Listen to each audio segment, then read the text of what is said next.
తర్వాత మీడియాతో సబితా మాట్లాడుతున్నారు. ఇప్పుడు లైవ్ చూద్దాం.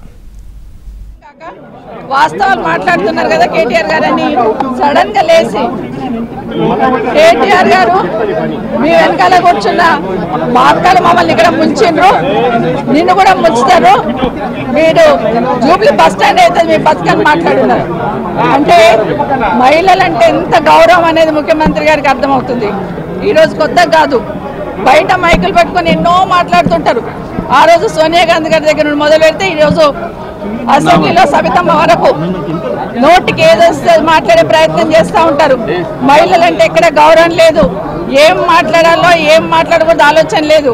ఒకటి అడుగుతున్న రేవంత్ రెడ్డి గారు, మీరు ఈ పార్టీలోకి రాకముందు నుండి ఈ పార్టీకి సర్వీస్ ఇచ్చిన వాళ్ళం, మేము భుజాన జెండా వేసుకొని పనిచేసి ఆ పార్టీ అధికారంలోకి రావాలని కోరుకున్న వాళ్ళం, నేను కానీ సునీత కానీ. ఈరోజు నా గురించి సునీత గురించి మాట్లాడుతూ పార్టీకి ఏదో మోసం చేశారని మాట్లాడారు. ఏం మోసం చేశాం? మిమ్మల్ని ఈరోజు అవతల పార్టీలో ఉన్న మిమ్మల్ని ఈ పార్టీ కాంగ్రెస్ పార్టీలోకి రమ్మని చేయడం ఒకటే నేను చేసిన తప్పు అనిపిస్తుంది ఈరోజు. ఎందుకంటే ఆ రోజున్న పరిస్థితులలో ఇంకొక మాట మాట్లాడారు రేవంత్ రెడ్డి గారు. ఈరోజు మహిళల్ని అక్కలను నమ్ముకుంటే జూబ్లీ బస్ స్టాండ్ అవుతుంది అంటున్నారు. ఆడబిడ్డలు ఎట్లా ఉంటారో తెలీదా? ఆడబిడ్డలు ఎప్పుడైనా క్షేమం కోరుతారు, నష్టం కోరరు. నమ్ముకున్న వాళ్ళకి ప్రాణమన్న ఇస్తాం కానీ నమ్మిన వాళ్ళకి మోసం చేయాలని ప్రయత్నం చేయం. కానీ ఈరోజు ఏదైతే రేవంత్ రెడ్డి గారు మాట్లాడారో, ఒక్క సునీతమ్మకు సబితమ్మకు జరిగిన అవమానం కాదు ఇది. యావత్ తెలంగాణ మహిళల గురించి మాట్లాడిన మాటలు ఇవన్నీ. ఇప్పటికైనా ఎందుకంటే రేవంత్ రెడ్డి గారు ఒకటి గుర్తుపెట్టుకోవాలి, ఈరోజు ఆడబిడ్డలను అవమానించి ఆడబిడ్డల వ్యక్తిత్వాన్ని అవమానించినాడు.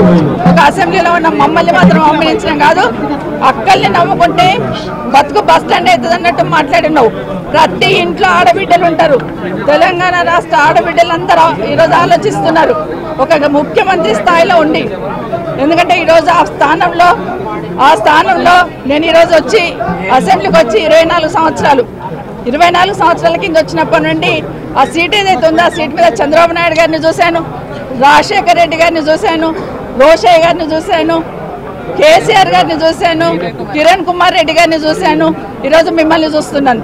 ఈరోజు మీరు ఆ సీటుని అగౌరవపరిచారు, మహిళల్ని కామెంట్ చేసి నిండు సభలో ఆ సీటుకున్న గౌరవాన్ని తగ్గించారు. నిజంగా మీ గౌరవం ఉండాలంటే మీరు బేషరతుగా క్షమాపణ చెప్పండి. ఒకటి గుర్తుపెట్టుకోండి రేవంత్ రెడ్డి గారు, ఈరోజు మహిళల గురించి మాట్లాడుతూ బతుకు బస్ స్టాండ్ అన్నారు చూడండి, అది చాలా బాధ అనిపిస్తూ ఉంది. మేము నమ్మిన వాళ్ళకి మేము నష్టపోయినా పర్లేదు, మా అన్న తమ్ముళ్ళు బాగుండాలని కోరుకుంటాం. మేము ఏ ఆడబిడ్డ అయినా కూడా క్షేమం కోరుకుంటుంది. కానీ ఈరోజు కేటీఆర్ గారిని మేము ముందు పెట్టుకొని ఆయన బతుకేదో బస్ స్టాండ్ చేస్తున్న లెవెల్లో మాట్లాడారు కదా, ఇది బేషరతుగా క్షమాపణ చెప్పమని కోరుతున్నా. కానీ రేవంత్ రెడ్డి గారు ఇంకోటి గుర్తుపెట్టుకోవాలి, ఈరోజు రేవంత్ రెడ్డి ఆ సీట్లో కూర్చున్నారంటే పొద్దున్న లేస్తే ఇందిరమ్మ పేరు చెప్తారు, సోనియా గాంధీ పేరు చెప్తారు.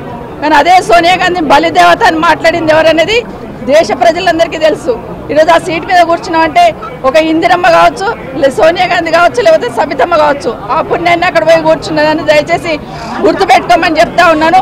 ఇప్పటికైనా మీరు మాట్లాడి వెళ్ళిపోయి ఉన్నారు, మరి నా పేరు తీసుకున్నారు, మరి మాకు మాట్లాడే అవకాశం ఇవ్వాలి కదా. అసెంబ్లీలో మాట్లాడే అవకాశం ఇవ్వకుండా దొంగల్లాగా పారిపోయినారు. ఈరోజు అది కూడా చెప్తున్నాను, ఎందుకు పారిపోయినారు? మా సమాధానం వినే ధైర్యం కూడా మీకు లేదా? భట్టి గారు గౌరవనీయులు డిప్యూటీ సీఎం గారు, చాలా గౌరవంగా ఉంటాం, గౌరవంగా మాట్లాడతాం. వచ్చి మాట్లాడుతూ ఉంటే మాకు ఉపశమనంగా ఏదన్నా సంధాయిస్తారేమో అనుకున్నాం. కానీ వారు మాట్లాడుతూ కూడా మాట్లాడిన మాటలు నిజంగా బాధాకరం అనిపిస్తున్నాయి.